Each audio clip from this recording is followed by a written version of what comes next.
वचन में जाने से पहले हम प्रार्थना करेंगे। पिता परमेश्वर, तेरे वचन में तूने कहा है कि बोने वाला बीज बोते हुए चला गया। मेरी विशेष प्रार्थना है प्रभु जी, हमें 30% नहीं, 60% नहीं, बल्कि बोने वाला जब बीज बोने के लिए गया, अच्छी जमीन में गिरा तो कई जगह 100% फल उसने लाया। होने दे वचन सुनने वाले के मन में तो ऐसा कार्य कर प्रभु जी, 100% फल आए, हमारा जीवन तेरे वचन के अनुसार हो जाए, ऐसी प्रार्थना मैं करता हूँ और आगे का समय तेरे हाथ में सौंप देता हूँ। यीशु के नाम से मांगता हूँ, आमीन। तो एक वचन मैं पढ़ता हूँ इस समय, प्रकाशित वाक्य पहला अध्याय और 3रा वचन। धन्य है वह जो इस भविष्यवाणी के वचन को पढ़ता है और वे जो सुनते हैं इसमें लिखी हुई बातों को, और इसमें लिखी हुई बातों को मानते हैं, क्योंकि समय निकट है। धन्य है वह जो भविष्यवाणी के वचन को पढ़ता है और वे जो सुनते हैं और इसमें लिखी हुई बातों को मानते हैं, क्योंकि समय निकट आया है। आमीन, हालेलुया।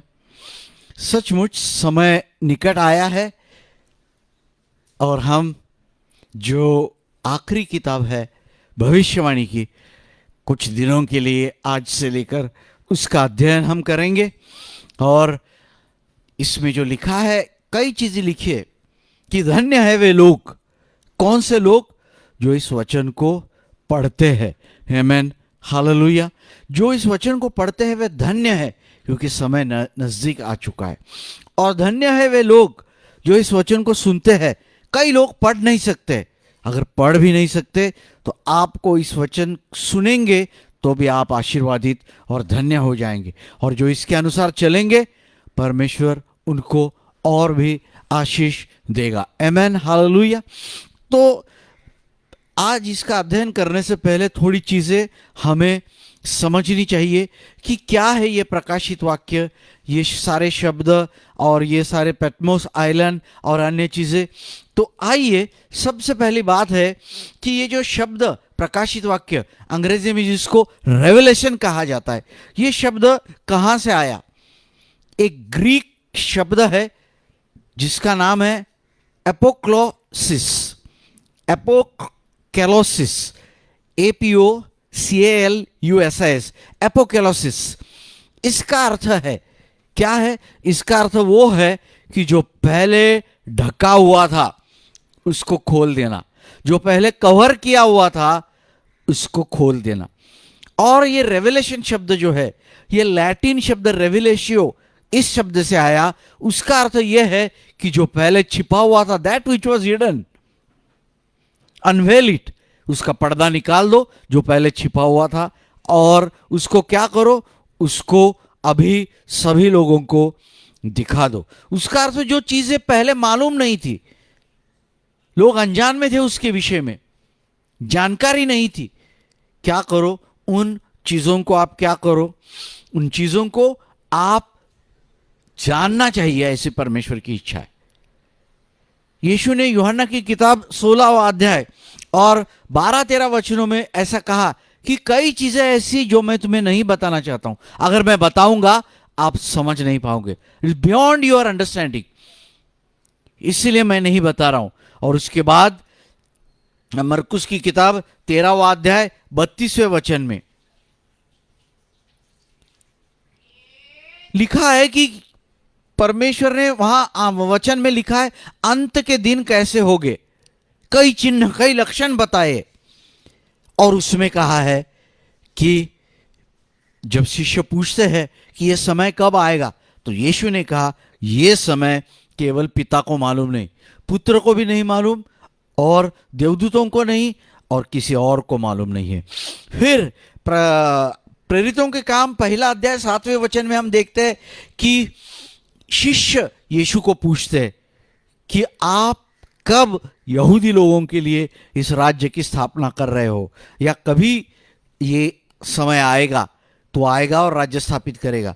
यीशु ने कहा, यह समय ना केवल पिता को मालूम है, पुत्र को भी नहीं, किसी लोगों को भी नहीं, और ना ही देवदूतों को मालूम। मगर एक बड़ी महत्वपूर्ण बात है, यीशु जो यहां पर कहता है कि पुत्र को भी मालूम नहीं है। जब यीशु हमारे पापों के लिए मर गया, गाड़ा गया, तीसरे दिन फिर से जिंदा हो गया, और उसके बाद कई लोगों को 40 दिनों तक दिखा, और उसके बाद जब यीशु ऊपर गया, आफ्टर हिज एसेंशन, उसको सब बातें मालूम है। उस जमाने में कब आएगा यीशु मालूम नहीं था, मगर अभी यीशु को यह मालूम नहीं था, तभी अभी यीशु को मालूम है। आफ्टर एसेंशन, यीशु का ऊपर जाने के बाद यह बात यीशु को मालूम है कि वो कब आने वाला है। पहली महत्वपूर्ण बात। अब यह बात है कि ये पैटमोस या पतमोस जो बेट है या आइलैंड है, जहां से क्या होता है, ये यूहन्ना यहां से ये पत्र या पुस्तक लिखता है, उसका नाम क्या है उस जगह का? उस जगह का नाम है पतमोस, पैटमोस आइलैंड। क्या है वो? एक हॉर्स शू, घोड़ा रहता है ना, घोड़े का अगर आप पैर का आखिरी हिस्सा देखोगे ना, एक ऐसा हॉर्स शू रहता है, ऐसा गोल ऐसा रहता है, ऐसा ये आइलैंड है, बेट है। उसकी चौड़ाई कितनी है? 6 मील। लंबाई कितनी है? 10 मील। और कहां है वो कम से कम 25 मील दूरी पे है, जहां पे अभी क्या है, मॉडर्न टर्की है। मेडिटेरेनियन सी, भूमध्य समुद्र और एजियन सी, उसके बीच में ये जगह है। समझ गए? जो पतमुस का आइलैंड है, ये जो है, ये पतमुस का आइलैंड, जो लोगों को काले पानी की शिक्षा दी जाती थी, जिनको सीमा से, देश की सीमा से बाहर निकाल जाता, देश से बाहर निकाला जाता था, देश की सीमा से बाहर निकाला जाता था, और कारावास, एकांतवास या सीमाबद्ध जिसको बोलते, उन लोगों को इस जगह पे रखा जाता था। पतमुस आइलैंड एक अलग, उनको निकाल दो। एक गड़बड़ करने वाले लोग हैं, तकलीफ देने वाले लोग हैं, काले पानी की सजा मालूम है, जैसे पहले जमाने में अंडमान में बेचते थे, वैसे क्या है, ये जगह ऐसी थी जहां लोगों को कारावास, एकांतवास, सीमाबद्ध या जो भी आप बोलो, ऐसी जगह काले पानी की सजा के लिए। तो हमारे मन में सवाल ये आता है कि यूहन्ना को ये सजा क्यों दी गई और उसने क्या किया कि जो वहां पे उसको जाना पड़ा।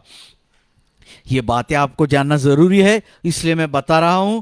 तो सबसे पहली बात है कि यूहन्ना कोई गुनहगार नहीं था जो सजा उसको मिली, बिल्कुल नहीं। For the word of God and testimony of Jesus, दो चीजें। परमेश्वर के वचन के लिए, पॉइंट नंबर 1, यूहन्ना को क्यों भेजा गया। और दूसरी बात, यूहन्ना की जो गवाही थी, साक्षी थी, वो साक्षी के लिए क्यों उसको वहां भेजा गया। क्योंकि मैं आपको बताता हूं, यूहन्ना जो था, ये एफिस, आप जब पढ़ते हैं ना एफिसियों को पत्री वगैरह वगैरह, ये एफिस नाम की जगह पे यूहन्ना कौन था? बिशप था। और उस जगह पे जब भी बिशप था, वो परमेश्वर का काम कर रहा था। ये अकेला व्यक्ति था जो अंत में प्रभु के, यीशु के शिष्यों और चेलों में से जिंदा रहा। तो ये जो यूहन्ना है, ये यूहन्ना जब इधर था, एफिसस का बिशप था, तो वहां पर डोमिशियन सीजर राजा था। उसने क्या किया? यूहन्ना को मारने की कोशिश की। कैसे मारने की कोशिश की? एक बड़ी कढ़ाई ली उसने, कढ़ाई में क्या किया?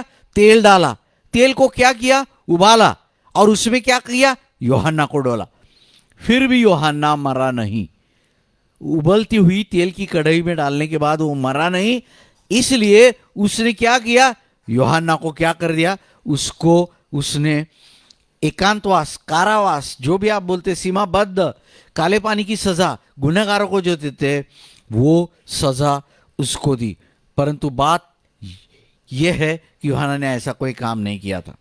और तीसरी महत्वपूर्ण बात इसके बारे में आपको जानना चाहिए कि this book is direct authentication from the Lord. प्रमाण पत्र जो है, यीशु से मैंने सुना है, डायरेक्ट बोलता है वो। असली जो प्रमाण पत्र या प्रमाणीकरण, विश्वास योग्यता इसकी जो है, डायरेक्ट यीशु ने कहा उसको कि जो तू सुन रहा है वो लिख। बाइबल में कहा है कि जब रविवार के दिन प्रभु के दिन यूहन्ना उस बेट पर, उस आइलैंड पर अकेला था, तो क्या हो गया? जब वो आत्मा में था, जब वो आत्मा में था तो क्या हो गया? उसने एक, जैसे तुरही की आवाज आती है वैसे एक बड़ी आवाज सुनी यूहन्ना ने, और वो आवाज ने कहा कि लिख ले ऑन द स्क्रॉल। उस जमाने में स्क्रॉल पे लिखते थे, या किताब में या कागज पे लिख दे। क्या लिख? जो तू सुन रहा है। प्रभु यीशु मसीह का डायरेक्ट एथेंटिकेशन, उसका अर्थ यह है कि चिन्ह, प्रमाण चिन्ह ये है। तो ये एक किताब है जहां प्रभु यीशु मसीह बोलता है डायरेक्टली कि तू लिख। बाकी सब किताबें जो है वो सभी लोगों को परमेश्वर ने जैसे प्रकाशन दिया पवित्र आत्मा के द्वारा वैसे लिखे। केवल इसी किताब में हम ये शब्द पाते हैं कि तू लिख, मैं जो बोल रहा हूं। ये बड़ी महत्वपूर्ण बात है, इसको समझना। और नए नियम का एक ही ये प्रोफेटिक बुक जिसको बोलते, नबियों की किताब, भविष्यवाणी की किताब, नए नियम में केवल ये एक ही किताब ऐसी है जिसको प्रोफेटिक बुक या भविष्यवाणी की किताब कही गई है। इसलिए इसका नाम है प्रकाशित वाक्य। इसका प्रकाशन किया गया है, पहले लोगों को मालूम नहीं था। दूसरी महत्वपूर्ण बात है कि ये जो पुस्तक है, ये पुस्तक दानियल की जो किताब है भविष्यवाणी की, उसका कंटिन्यूएशन है। बड़ी महत्वपूर्ण बात है, आपको जानना है, क्योंकि दानियल की किताब में कंटिन्यूएशन मतलब आगे चालू है। दानियल की किताब में अंत में उसको कहा गया था, seal unto the time of and. कुछ समय तक इस दानियल को कहा गया था, इस किताब को तू बंद, सील करके रख दे, मुहर बंद कर दे। कब तक? Unto the time of and. फर्क समझिए आप, unto the time of and, not and times. आप समझ गए ना? अनटू द टाइम ऑफ, कुछ समय तक, आखिर तक बंद रख, अंत के समय तक नहीं है। इसीलिए तो अभी खुलती जा रही है किताबें। आमीन। तो ये क्या है? दानियल की किताब का आगे का भाग है, कंटिन्यूएशन। समझ गए ना? और ये प्रोफेटिक यानी भविष्यवाणी या नबूवत की किताब है। बाइबल की जितनी भविष्यवाणियां है, कॉन्वर्ज जिसको बोलते हैं ना, एक जगह पे मिलना, प्रकाशित वाक्य में एक जगह सभी भविष्यवाणियां मिल जाती है। भविष्यवाणियां कौन सी है? इस्राएल के विषय की भविष्यवाणियां। भविष्यवाणियां कौन सी है? चर्च यानी मंडली यानी कलसिया के विषय में की गई भविष्यवाणियां। और कौन सी भविष्यवाणियां है?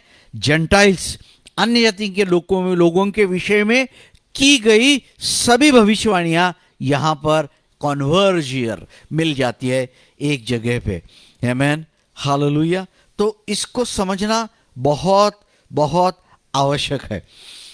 ये जो किताब है, ये किताब में जो पहला भाग है, इसका पहला भाग, मैं 3 भागों में ये किताब आपको बताऊंगा। पहला भाग जो है किताब का, ये पहला भाग क्या है? चर्च के विषय में लिखा है। दूसरा भाग जो है किसके विषय में लिखा है? इस्राएल देश के विषय में लिखा है। और तीसरा भाग जो है वो कौन सा है? तीसरा भाग जेंटाइल्स यानी कि अन्य जाति के राष्ट्रों के लिए लिखा गया है। चर्च, इस्राएल, अन्य जाति के लोग।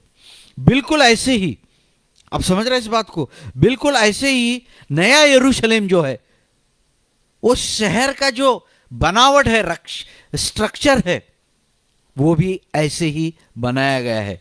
कैसे बनाया गया है? फाउंडेशन जो है उसका क्या है? फाउंडेशन मंडली, चर्च। गेट्स क्या है? इस्राएल। और जो रास्ते हैं, रास्ते क्या है? जेंटाइल्स। इसलिए आप समझ जाओ, ये उससे बहुत ताल्लुक रखती है। ये किताब जो है, ये किताब के विषय में हम आगे चलकर देखेंगे, पर ये किताब में जितनी चीजें हैं ज्यादा से ज्यादा प्रकाशित वाक्य इस्राएल के विषय में है। इसको आपको समझना चाहिए। जैसे टैबरनेकल, मंदिर के विषय में लिखा है। आर्क, संदूक के विषय में लिखा है। अल्टर, जो वेदी है उसके विषय में लिखा है, ट्रम्पेट तुरही के विषय में लिखा है, और जो मुहर मारे हुए 1,44,000 यहूदी है, ज्यादातर चीजें इसमें उसके विषय में लिखी गई है। अभी थोड़ा हम आगे चलते हैं और देखते हैं कि जैसा मैं आपको बता रहा था, ये दानियल की किताब की कंटिन्यूएशन आगे की अध्याय है। तो जरा थोड़ा देखते हैं हम कि ये बाइबल की पहली किताब कौन सी है? प्रारंभ की किताब। कौन सी किताब है वो? उत्पत्ति की किताब। आखिरी किताब कौन सी है? प्रकाशित वाक्य। दोनों किताबों में बहुत समानताएं हैं, तो हम देखेंगे कौन सी समानताएं दोनों किताबों में है। सबसे पहली बात, प्रारंभ के किताब में एक वाटिका, गार्डन, बगीचा, एक वाटिका के बारे में हम पढ़ते हैं जो परमेश्वर ने बनाई थी। हाँ, गार्डन ऑफ ईडन, यदन की वाटिका। अंतिम पुस्तक में जब आप पढ़ोगे, इस पुस्तक में भी वाटिका के विषय में लिखा हुआ है। पॉइंट नंबर 1, थोड़ा कंपैरिजन देखना जरूरी है ताकि आप फैमिलियर हो जाएंगे। पॉइंट नंबर 2, दोनों में नदी की चर्चा है। जब गार्डन ऑफ ईडन परमेश्वर ने लगाया देन, तब एक नदी, उसके 4 भाग होते थे ताकि सबको पानी मिल जाए। आपको याद होगा, आपने पढ़ा होगा। प्रकाशित वाक्य में भी नदी की चर्चा है। दूसरी बात, पॉइंट नंबर 3, यहां पर जीवन के वृक्ष का फल खाने से रोका गया था आदम और हवा को। किधर? प्रारंभ की किताब में, करेक्ट, अदन की वाटिका में। प्रकाशित वाक्य में जीवन के वृक्ष का फल आप खा सकते हैं। आमेन, हालेलुया। चौथी बात है कि ये प्रकाशित वाक्य जो है उसमें क्या लिखा गया है? प्रकाशित वाक्य में आदम की जो दुल्हन है हवा, उसके बारे में लिखा गया है। और प्रकाशित वाक्य में हम देखते हैं प्रभु यीशु मसीह की जो दुल्हन है, कौन है? अब ये मत बोलो चर्च, हम, प्रभु यीशु मसीह की दुल्हन जो हम है, हमारे विषय में वहां पर जिक्र किया गया है। आमेन। प्रारंभ की किताब में एक बात बड़ी महत्वपूर्ण लिखी है, शैतान का काम जो आदम और हवा के ऊपर जाल डाला, उसने फंसाया, मोहित किया उनको, इसके विषय में लिखा है। आमेन। किसके विषय में? शैतान के विषय में। कैसा उसने फंसाया, फंसाने का काम किया। ये आखिरी किताब में शैतान का अंत, आग की झील कही गई है। इसमें प्रारंभ की जो किताब है उसमें क्या है?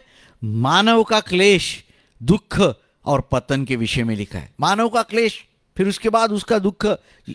फिर परमेश्वर ने कहा ना, you will eat from the sweat of your brow, मतलब तू अपने कपाल से जो पसीना निकलेगा खाएगा, और श्राप आदम को सबको मिला।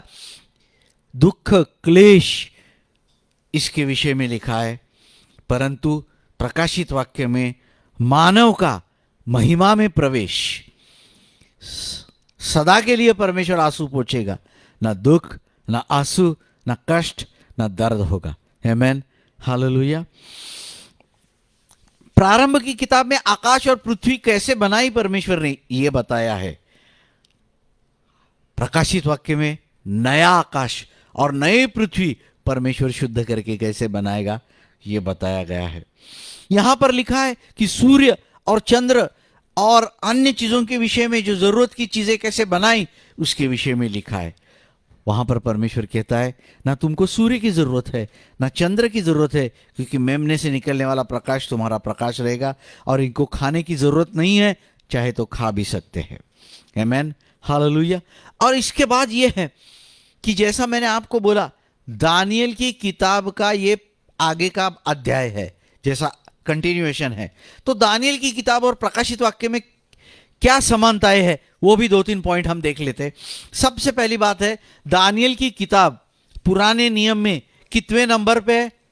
27th, 27वें number. 66 किताबें है, उसमें से कितवा नंबर दानियल का है? दानियल की किताब 27वें नंबर पे है। और नए नियम में प्रकाशित वाक्य 27वें नंबर पे है। आमेन, हालेलुया।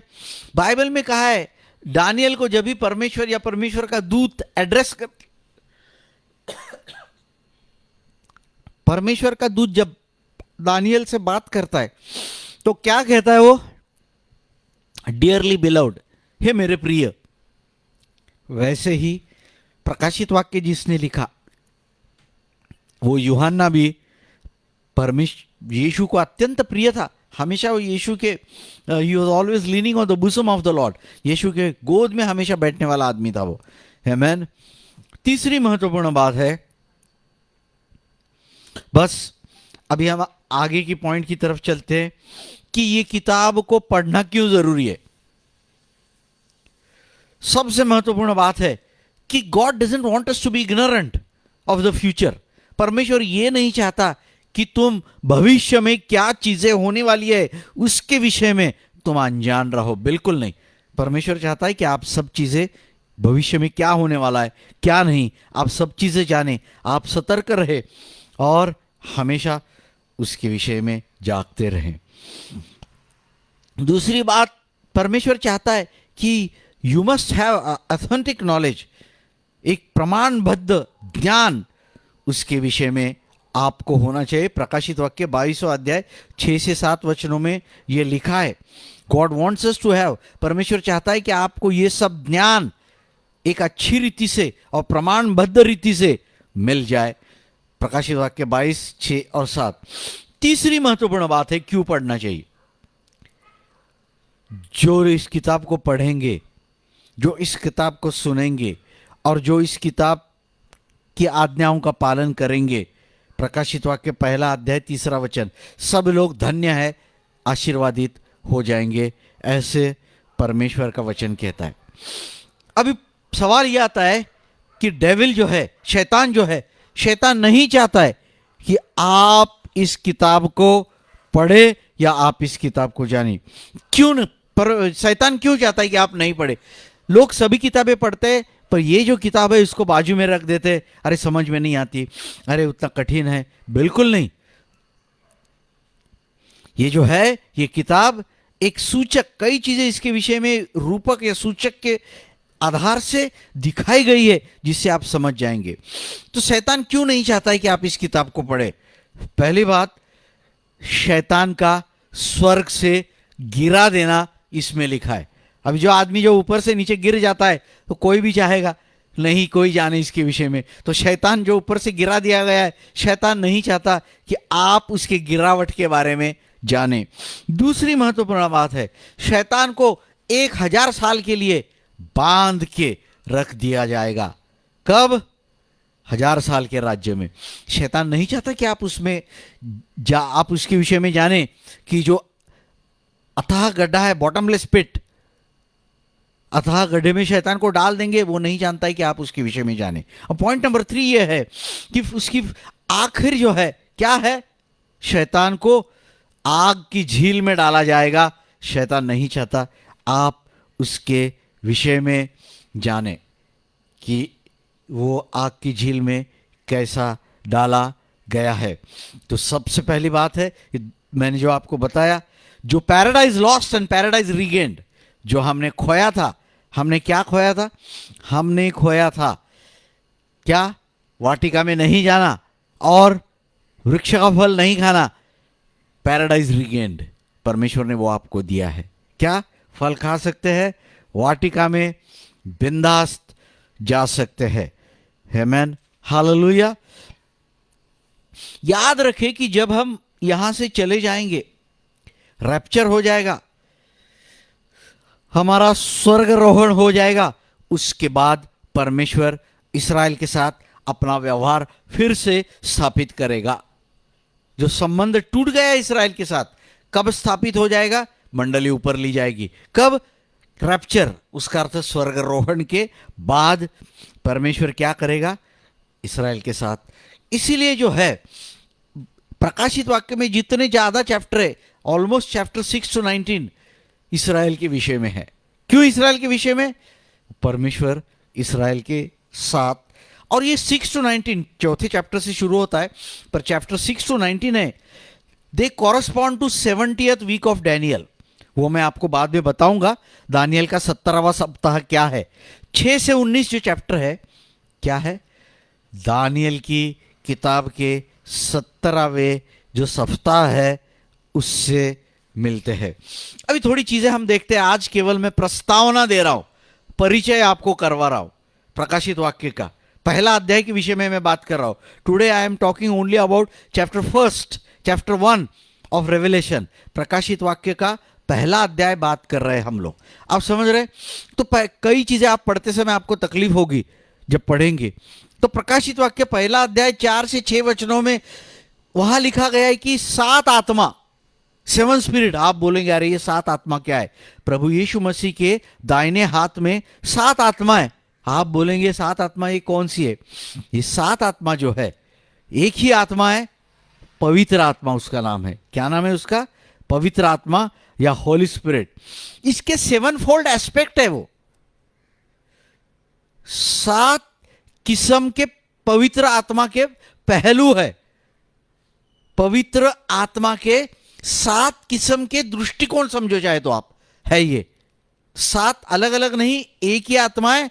उसके 7 फोल्ड एस्पेक्ट, 7 पहलू या दृष्टिकोण है। बाइबल में सबसे ज्यादा कौन सा क्रमांक आया है मालूम है आपको? बाइबल में भी बहुत सारे आंकड़े हैं, मैं आपको बाद में बताऊंगा। सबसे ज्यादा अंक बाइबल में 7 ये बार आया है। इसको जरा इसीलिए 7-7 है, आप समझ रहे? और सबसे बड़ी बात यह है कि पहले अध्याय में जो है यीशु को दिखाया गया है कि यीशु 3 कार्यस्थान यीशु के दिखाते। कार्यस्थान नहीं बोल रहा हूं, कार्यस्थान बोल रहा हूं। ओके, ऑफिस जिसको कहते हैं या पेशा जिसको कहते हैं, कार्यस्थान। यीशु के 3 कार्यस्थान है। कौन से है? नंबर 1 फेथफुल विटनेस, विश्वास योग्य गवाह। Point number 2 first begotten from the dead, मृतकों में से जी उठने वाला पहला व्यक्ति।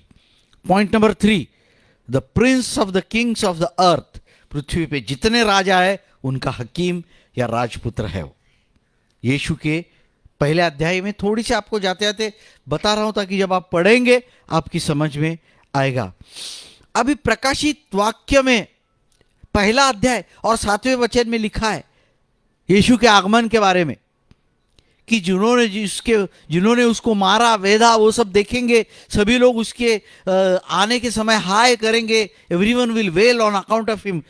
जब याद रखिए पहला अध्याय 7वें वचन में जो यीशु का आने का कहा गया है, आने के विषय में, वो उसका दूसरा आगमन है। यीशु पहली बार आया था हमारे पापों के लिए, दूसरी बार यीशु आने वाला है किसके लिए? राज्य करने के लिए, न्याय करने के लिए। और बीच में जब यीशु आने वाला है, कैसा है वो आने वाला है स्वर्ग से वो आएगा, उसके पैर पृथ्वी को नहीं लगेंगे, बादलों के ऊपर वो रहेगा। किसके लिए आने वाला है? मंडली को ले जाने के लिए, कलसिया को ले जाने के लिए। कैसा आने वाला है? बाइबल में कहा है चोर के नाई। जब हम सावधान नहीं है उसी समय यीशु आ जाएगा और ले जाएगा। उसके बारे में कोई चिन्ह नहीं दिए, लोग उसको देखेंगे नहीं और हाय हाय शौक नहीं करेंगे, अरे हमने ऐसे कैसे किया, बिल्कुल नहीं। चुपचाप आएगा यीशु। बाइबल में कहा है जैसे गर्भवती स्त्री के पेट में वेदना शुरू हो जाती है, अचानक ये काम हो जाएगा, मालूम भी नहीं पड़ेगा। तो प्रकाशित वाक्य एक साथ में जो यीशु आने वाला है वो क्या है? वो उसका दूसरा आगमन, राज्य करने के लिए, न्याय करने के लिए वो आने वाला है। आमीन। और ये प्रकाशित वाक्य में यीशु के दूसरे आगमन के बारे में 3 बार कहा गया है। पहली बार पहला अध्याय 7वां वचन, दूसरी बार प्रकाशित वाक्य 11वां अध्याय 15 से 18, और तीसरी बार प्रकाशित वाक्य 22वां अध्याय और 20वां वचन। आमीन, हालेलुया। और फिर वहां पर यूहन्ना ने जो देखा पहले अध्याय में, वो जरा थोड़ा प्रभु यीशु मसीह का वर्णन करता है। वो वर्णन कैसा है? 7 फोल्ड। वर्णन के भी 7 दृष्टिकोण और पहलू है। मैं आपको बताऊंगा बाद में। 777 भविष्यवाणी में, प्रकाशित वाक्य में बहुत बार आएगा। कैसा है बाइबल में? प्रकाशित वाक्य पहले अध्याय में उसके बाल और उसके सिर के बारे में कहा गया। नंबर 1, कैसे है वो? सफेद ऊन के नाई। वो बुढ़ापे के सफेद बाल नहीं है। याद रखे, परमेश्वर कभी बूढ़ा नहीं होता है। जैसे इंसान बूढ़ा होता है वैसे परमेश्वर कभी बूढ़ा नहीं होता है। तो क्या है? सफेद बाल जो है उसकी वैसे ही चमक है। आप समझ गए? पॉइंट नंबर 2, उसकी आंखें कैसी है? लाइक फ्लेम्स ऑफ फायर, आग के समान है। याद रखे, उसकी आंखें अगर आग के समान है तो कौन कैसे और किधर बच सकता है? सब चीज को देखने वाला उसका आंख है। आमेन। पॉइंट नंबर 3, क्या है? उसके फीट पीतल, ब्रास के है वो। किस चीज को दर्शाता है वो? न्याय या जजमेंट को दिखाता है। पॉइंट नंबर 4, उसकी आवाज जो है, साउंड ऑफ मैनी वाटर्स, नदी की बड़े पानी की आवाज कैसी आती है वैसे आवाज है। तो आप क्या सोचते हैं इसके विषय में? अगर उसने कहा इस दुष्ट दास को बाहर के अंधेरे में डाल दो, अरे बड़ी एक तो इतनी आवाज, और उसमें कहेगा निकल जाओ मेरे दीदी, यहां से दूर हो जाओ। कितनी डरावनी बात है। जीवन बदली होना चाहिए, लाइन पे आना चाहिए। आमेन, हालेलुया। फिर उसके हाथ दिखाए गए हैं। हाथ में क्या है? तारे हैं। क्या है ये तारे? 7 तारे जो है ये मैसेंजर, संदेशवाहक है। क्या है? पास्टर्स है ये, संदेशवाहक। 7 कोई तारों को इसकी उपमा दी गई। इस चीज के क्या है? ये सूचक है। और 7वीं बात है, 7फोल्ड मैंने बताया, उसका 6वीं बात है, उसका मुंह, उसके मुंह से क्या निकला है? दुधारी तलवार। क्या है ये? परमेश्वर का वचन नहीं है। यही गड़बड़ आप करोगे। तो ये परमेश्वर का वचन नहीं है। उसके मुंह से निकलने वाली जो दुधारी तलवार है, क्या है वो सोर्ड ऑफ जजमेंट है। इस टाइम न्याय करने वाली तलवार है। इस बात को समझ आना जरूरी है। और 7वीं बात, उसका चेहरा कैसे है? दोपहर के 12 बजे से 3 बजे सूर्य कैसा प्रकाशमान रहता है, तेजोमय रहता है, वैसे उसका चेहरा है। और आखिरी बात है कि प्रभु यीशु मसीह, अभी हम आगे चलेंगे, मैं आपको बताता हूं, अभी मैं अंत खत्म करने को जा रहा हूं। 3 भाग है पुस्तक के जो यूहन्ना ने बताए। यीशु ने यूहन्ना को कहा कि जो तूने लिखा है वो लिख दे, जो तूने देखा है वो लिख दे। क्या देखा है? पास्ट जो देखा है। आप समझ गए? क्या देखा? जो अभी मैंने वर्णन किया। क्या? प्रभु यीशु मसीह, उद्धार, पुनरुत्थान पाया हुआ प्रभु यीशु मसीह, रिजन लॉर्ड जिसको कहते हैं, पुनरुत्थान पाया हुआ प्रभु यीशु मसीह कैसा है, जो तूने देखा है लिख दे, जो अभी हमने देखा। दूसरी महत्वपूर्ण बात है, व्हाट इज प्रेजेंट, क्या है अभी, कौन सी चीजें अभी दिख रही तेरे को? क्या दिख रहे अभी? 7 चर्चेस है। प्रकाशित वाक्य के 3 भाग है, पास्ट, प्रेजेंट, फ्यूचर। पास्ट में क्या है? जो यीशु मसीह पुनरुत्थान पाया हुआ वो। दूसरी बात क्या है? 7 चर्चेस, जिसका जिक्र हम अगले रविवार को करेंगे। ये दूसरा भाग। और तीसरा बात, आने वाली चीजें, फ्यूचर। कौन सी है वो? स्वर्गरोहण, रैप्चर से लेके अनंतता, 4 से 22। आप समझ गए? और तो ये 3 भाग जो है, पास्ट पहला अध्याय, प्रेजेंट दूसरा और तीसरा अध्याय, फ्यूचर 4 से 22। पास्ट का अर्थ भूतकाल हुआ, प्रेजेंट वर्तमान काल, और फ्यूचर भविष्य काल। इनको समझना अत्यंत जरूरी है। और इसमें यह दिया है कि प्रभु यीशु मसीह सोने की दीवट, जो समय जलती हुई है दीवट, उसमें से चलता है। उसका अर्थ यह है कि पूरे अंधकार फैले हुए संसार में ये जो दीवट है, परमेश्वर की मंडलियां जो है, चमक रही है और वही प्रकाश दे रही है। अभी ये पहला यीशु के 3 भाग मैंने पुस्तक के बताए। Point number 1, past, present, future. अभी उसके बाद रैप्चर के बाद क्या हो गया? चौथे अध्याय के बाद ट्रिबुलेशन। ट्रिबुलेशन का अर्थ क्लेश का समय। पहले 3.5 साल क्लेश, दूसरे 3.5 साल महाक्लेश। 4 से 19 अध्याय में दिया हुआ है। उसके बाद दूसरी महत्वपूर्ण बात है, क्या है वो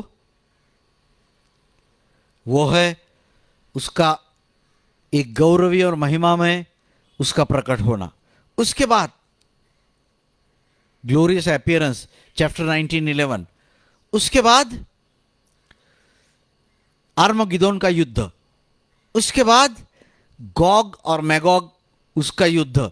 आप खाली सुनते जाओ, डिटेल्स अपन बाद में देखने वाले हैं वैसे ही। और बड़ा व्हाइट थ्रोन जजमेंट, श्वेत, समझ गए ना, श्वेत सिंहासन का न्याय। और उसके बाद ये भी 7 चीजें हैं, नया स्वर्ग और नई पृथ्वी। 21 और 22 इसमें है। तो ये किताब जो है 7 के विषय में लिखी है। अब इसके बाद मैं बंद करूंगा। ये क्या क्या 7 है मैं आपको बताऊंगा। दूसरे और तीसरे अध्याय में 7 चर्चेस है। रेवलेशन 6, 7, 8 अध्याय में क्या लिखा है? 7 सील्स, मोहर खोल दे। मोहर बंद जो है कितनी है? 7 है। रेवलेशन 8 से लेके 11 तक तू रही है, कितनी है? 7 तू रही है। तीसरी बात। चौथी बात, 7 व्यक्ति है इसमें, 12 से लेके 13वें अध्याय में, वो भी मैं आपको बताऊंगा। उसके बाद 7 कटोरे या 7 प्याले है, 15 से लेके 16वें अध्याय में। उसके बाद 7 नाश भी है, 17 से लेके 20 अध्याय में। और उसके बाद 7 नई चीजें हैं। 7 नई चीजें जो है कौन सी है? जैसे नया स्वर्ग, नई धरती, नया यरूशलेम, नया गाना, नया नाम, नई नदी, नया जीवन का पेड़। ये मैं आपको धीरे धीरे सब बताऊंगा। मेन बातें जो है 4 से 19 प्रकाशित वाक्य में जो है ये होने वाली है। और ये 4 से 19 जो है वो 17वां सप्ताह जो है दानियल का है। वो 17वां सप्ताह दानियल का हम बाद में उसका क्या करेंगे? अभ्यास करेंगे। अभी हम यहीं पे रुक जाएंगे। देखिए, ये प्रकाशित वाक्य का परिचय मैंने आपको करवाया, प्रस्तावना दी है, ये जरूरी है। अगर मैं ये नहीं बोलूंगा तो आगे का प्रवचन आप नहीं समझ पाएंगे। पर यीशु मसीह का चेहरा हमने देखा, पुनरुत्थान किया हुआ, कैसा चेहरा है वो। उसकी आवाज like waters, sound of many waters, नदी पानी की आवाज जैसी है। आप समझ गए? उसके मुंह में क्या है? दुधारी तलवार है। परमेश्वर के वचन के अनुसार प्रभु यीशु मसीह को देख के ही कई लोग डर जाएंगे, मगर वो हमसे प्रेम करता है इसलिए हमें डरने की जरूरत नहीं। परंतु हमारा जीवन यीशु के वचन के अनुसार होना चाहिए। आमीन। तो ये प्रकाशित वाक्य के लिए भी परमेश्वर का धन्यवाद हो, क्योंकि आने वाली चीजें परमेश्वर ने हमें बताई है, शैतान के विषय में बताया है। हम सब चीजों के बारे में सतर्क रहे और अपना जीवन शिष्य बनने के लिए आगे आगे लेके हम चले। इससे हम ये सीखते हैं। आमीन। आइए अपने सिरों को झुकाए और हम प्रार्थना करें। पिता परमेश्वर, तेरी इच्छा है कि अंत के दिनों में क्या होने वाला है इसके बारे में हम अनजान न रहे। तेरी इच्छा है प्रभु जी कि जो भी होने वाला है सब चीजों के बारे में जानकर हम सतर्क रहे। शैतान नहीं चाहता है कि हम जाने वो कैसे गिर गया, तो कैसे बंदी में रहने वाला है 1000 साल, और कैसे आग की झील में जाने वाला है। प्रभु, हमारे आत्मा की आंखें तू खोल दे, ताकि प्रभु जी हम तेरे वचनों को समझ सके, सुन सके और उसके अनुसार अपना जीवन बनाए। क्योंकि उन्हीं लोगों को तू आशीर्वादित तूने कहा है। वो आशीर्वादित जो आशीर्वाद तूने दिया है, क्या ही धन्य है वे लोग जो तेरे वचन को पढ़ते हैं, सुनते हैं, करते हैं। वो सब आशीष आज इन सब लोगों को और हम लोगों को मिलने दे, ऐसे प्रार्थना मैं करता हूँ और तेरे नाम को मैं धन्यवाद देता हूँ। नासुरी यीशु के नाम से मैं मांगता हूँ, आमीन।